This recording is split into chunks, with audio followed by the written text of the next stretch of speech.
Tapos maganda siguro i-trade na si Draymond Green. Ayan. Dahil ano eh.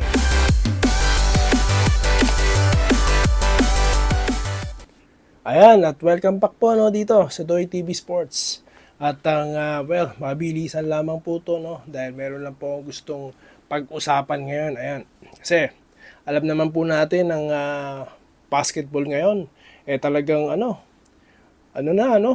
both sides. I mean NBA, PBA, tapos ngayon ito nga pumirma itong si Kai Soto, ang ating idol, ang ating NBA hope. Ayan, na first Filipino sana na makapasok sa NBA. Pero ngayon, siya po pumirma sa kanyang bagong kupunan. Ayan. Well, we hope all the best para sa ating idol na si Kai Soto. Ayan. At sana at sa kupunan na yan mag-shine, ayan. Mag-improve yung kanyang karera, At yun naman po ang hope nating lahat para dito sa ating idolo na si Kai Soto, ang ating 7'3" center. Ayan. So ilan lang po yan sa mga balita, mga highlights sa ating basketball sports.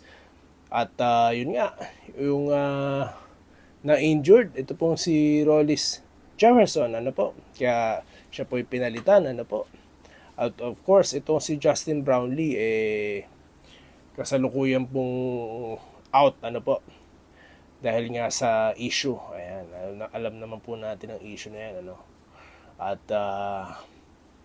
sa NBA naman po, of course, ang ating favorite na kupunan, na Golden State Warriors. Ayan. At maganda po ang kanilang tinatakbo, Isang talo pa lang po ang kanilang natamo nung nasimulan po yung suspension dito kay Draymond Green. At maganda po ang nilalaro ng kanilang mga rookie. Kasi nga, mayroon pong pagkakataon at yun na nga, ito pong si Draymond, yung naging available po yung slot niya, nag-fill in the gap naman po, Itong si Davis, ayan. Alam naman po ng nakararami na may ibubuga yan dahil nga nung rookie days niya, I mean yung niya, bago po siya madrap, talaga nagpapakita na ng potential. At alam naman po natin ng Golden State Warriors, magaling po sila talagang mag-train ng kanilang mga rookies. Ayan, that makes Jordan Poole, yung kanyang bag is full nung umalis siya ng Golden State. At ganoon din itong si Gary Payton, At yung iba po pong mga player, ayan. Katulad nga po ni McG, di ba? Nag-boom yung kanyang karera, biruin mo yan, di ba?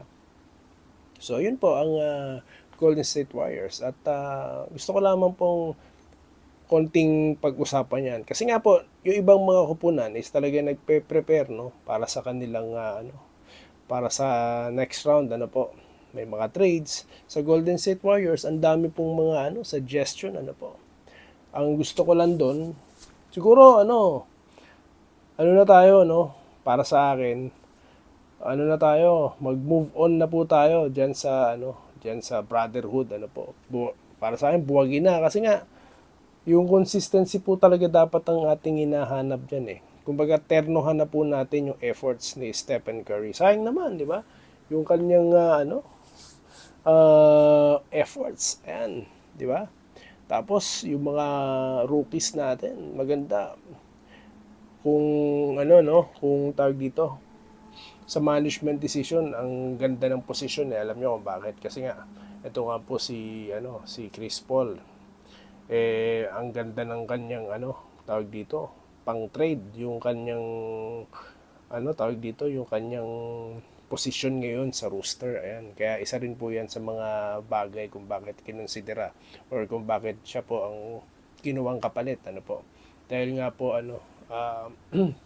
if they want to clear yung roster spot, well, madali. Dahil nga po sa yung kontrata niya, hindi naman po guaranteed Tapos, maganda siguro i-trade na si Draymond Green. Ayan.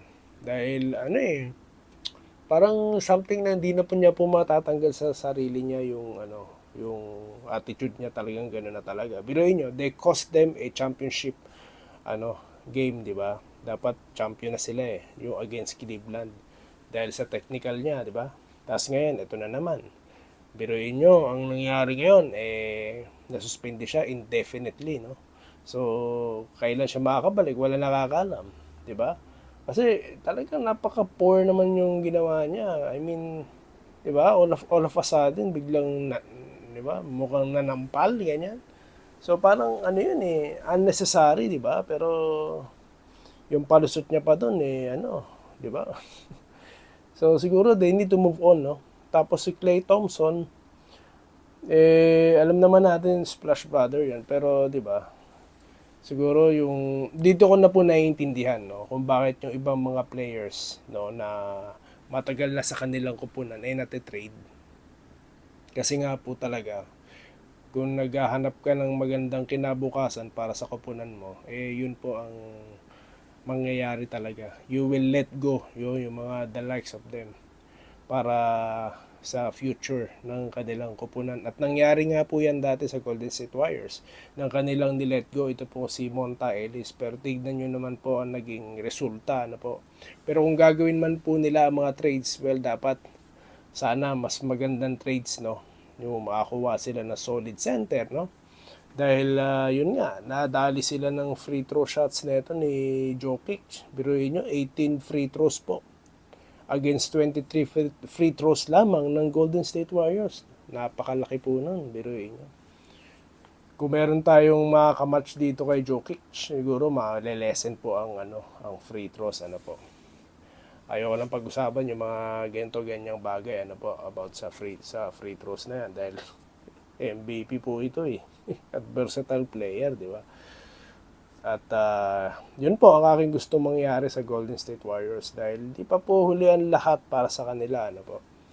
Yung potential, nakita na po ang rookies, may potential. At kung popormahan mo yan ng mga magagandang trades, po, at future round picks, ay ang ganda niyan po, no? At championship team pa rin itong Golden State Warriors. At of course, naniniwala naman po tayo dyan. At yun nga po, balik tayo dito sa Philippine Basketball. Well, marami po tayo pag-uusapan tungkol dyan. Ayan, kasi nga po, di ba?